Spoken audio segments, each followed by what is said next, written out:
स्वागत है आपका हमारे चैनल गवर्नमेंट नोटिफिकेशन में। अगर आप हमारे चैनल पर नए हैं तो सब्सक्राइब करिए और बेल आइकन को प्रेस करिए ताकि आपको हमारे रेगुलर अपडेट्स मिलते रहें। दोस्तों, आज हम बात करेंगे आईसीसीआर की, मतलब Indian council for cultural relations. Indian council for cultural relation लेकर आया है टोटल 32 नंबर ऑफ वैकेंसीज। तो अलग अलग पोस्ट के लिए अलग अलग वैकेंसीज हैं। तो चलिए आज हम देखेंगे किस पोस्ट के कितनी वैकेंसी है, क्या एजुकेशन क्राइटेरिया आपके पास होना चाहिए उस पोस्ट के लिए अप्लाई करने के लिए, क्या एज इन्होंने रखी हुई है, एज क्राइटेरिया क्या रखा हुआ है, लास्ट डेट क्या है, ये सारी चीजें आज हम देखेंगे। तो सबसे पहले हम देखते हैं प्रोग्राम ऑफिसर की पोस्ट है। तो total number of vacancies programme officer में 8 हैं। तो अगर आपके पास डिग्री है और डिग्री के साथ साथ आपके पास 7 साल का एक्सपीरियंस होना चाहिए किसी भी कल्चरल एक्टिविटी या फेस्टिवल ऑर्गेनाइज करने का या कोई एग्जीबिशन ऑर्गेनाइज करने का किसी गवर्नमेंट डिपार्टमेंट में, किसी रिकॉग्नाइज यूनिवर्सिटी में या तो एनजीओ वगैरह में। तो अगर आपके पास 7 साल का एक्सपीरियंस है ये सारी चीजें ऑर्गेनाइज करने का और साथ साथ में डिग्री भी है तो आप प्रोग्राम ऑफिसर की पोस्ट के लिए अप्लाई कर सकते हैं। जो टोटल नंबर ऑफ वैकेंसीज इसके लिए है वो 8 है। उसके बाद नेक्स्ट देखते हैं असिस्टेंट प्रोग्राम ऑफिसर की पोस्ट है जिसके लिए टोटल नंबर ऑफ वैकेंसीज हैं 10। तो असिस्टेंट प्रोग्राम ऑफिसर के लिए टोटल नंबर ऑफ वैकेंसीज 10 है।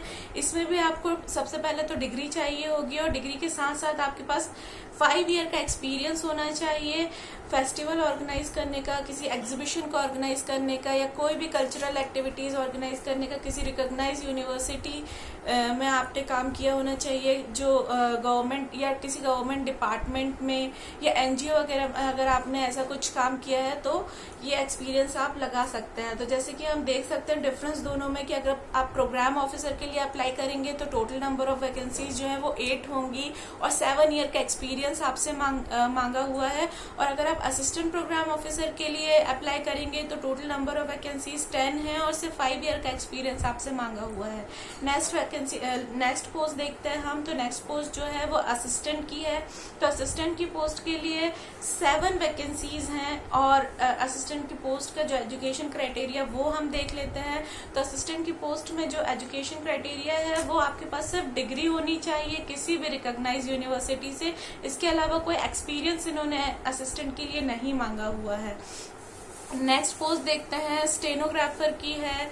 तो सीनियर स्टेनोग्राफर की ये पोस्ट है। इसमें टोटल नंबर ऑफ वैकेंसीज 2 हैं। इसका एजुकेशन क्राइटेरिया अगर हम देखें तो आपके पास डिग्री होनी चाहिए किसी रिकॉग्नाइज यूनिवर्सिटी से और आपके पास साथ साथ में आपका स्किल टेस्ट लिया जाएगा।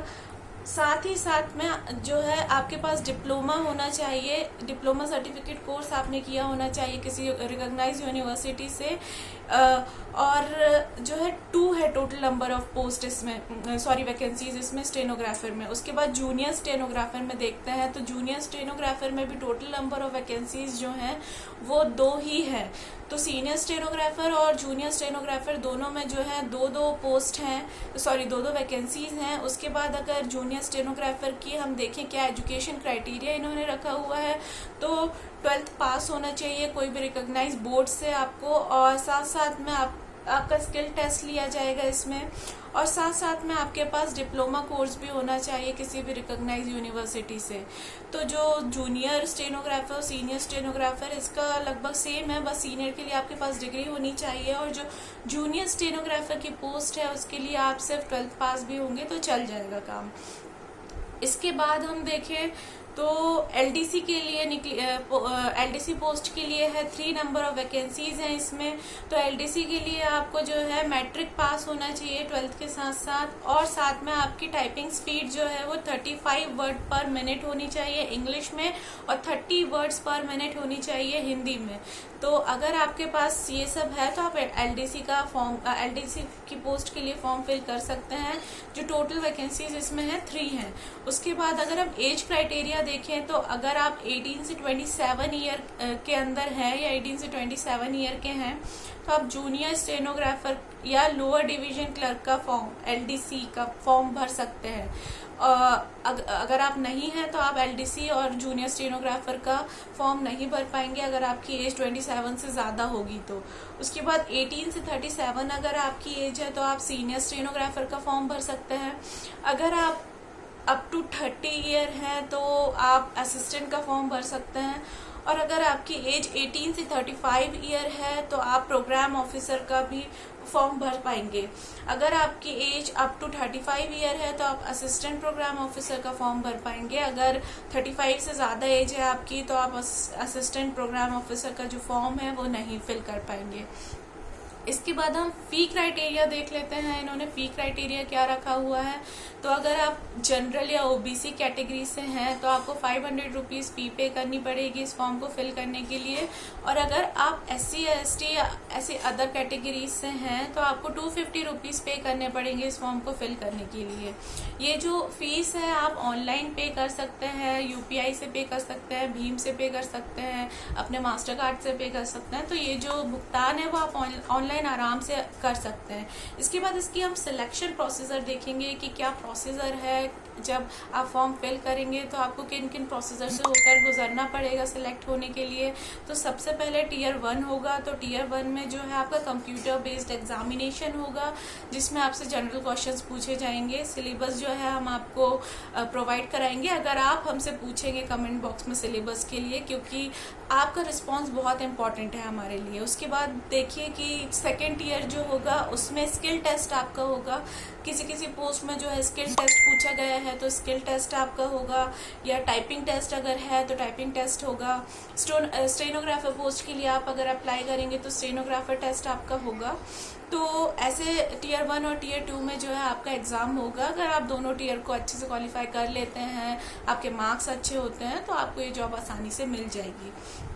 इसके बाद देखते हैं कि लास्ट डेट क्या है इस फॉर्म को फिल करने की। तो इस फॉर्म को फिल करने के लिए जो लास्ट डेट है वो 23 मई है।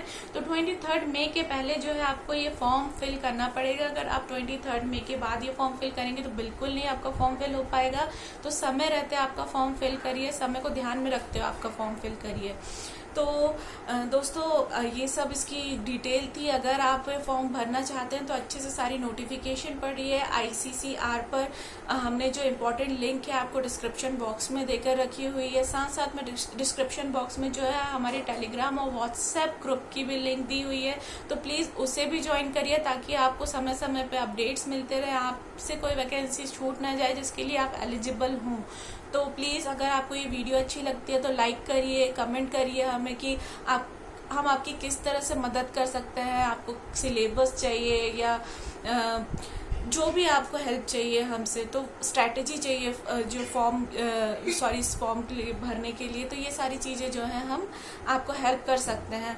तो जल्दी से आपका फॉर्म जो है 23 मई के पहले फिल कर दीजिए। इंपॉर्टेंट लिंक्स हमने आपको डिस्क्रिप्शन बॉक्स में देकर रखी हुई है। तब तक फिर से मिलेंगे नई वीडियोस के साथ। Thank you for watching.